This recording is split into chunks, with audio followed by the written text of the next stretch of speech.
అయినా బాబాయ్ long time నోసి నోసి వస్తలేదురా నాకు నోసి లేదు ఓకేనా అయినా I'm see you see me Dubai హబీబీ ఇంగ్లీష్ రాదు కానీ దుబాయ్లో ఉంటాడంట దుబాయ్లో. సరే అమెరికా పోయి ఏం తింటున్నావు నువ్వు?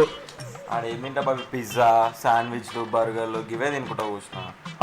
అందుకే ఇట్లా అవుతున్నావు ఇగో చెయ్యి చూడు ఎంత సన్నగా ఉందో ఇక్కడ చూస్తున్నావా 10 కిలోగా తెరే మూపే పడతా ఇన్సాఫ్ జిలాతా అన్నట్టు నువ్వు దుబాయ్కి రా అమెరికాలో ఏం లేదు దుబాయ్కి రా 3 పూటలు మటన్ తినిపిస్తా నీకు నాతో కూర్చోబెట్టి. మటన్ షాప్ లో పని చేస్తావు బాబాయ్? ఇదే ఉంది మీ తోట అయితే ఎప్పుడు చూడు దుబాయ్కి రమ్మంటే రారు మీరు ఈయన ఉంటారు ఈయననే. ఎప్పుడు పోయినా బాబాయ్ దుబాయ్కి? లాస్ట్ ఇయరా? అరే నేను 20 years నుంచి దుబాయ్లోనే ఉంటున్నా అప్ అండ్ డౌన్ చేసా దుబాయ్ హైదరాబాద్ ఇట్లా తెలుసా 20 years నుంచి ఆల్మోస్ట్ అలా మొత్తం సెటిల్ అయిపోయినా నేను మొత్తం మన బిజినెస్ క్లాస్ ఉంటుంది తెలుసా. డ్రైవర్ డ్యూటే కదా వదిన గారు అది అప్పుడు ఇప్పుడు క్లీనరా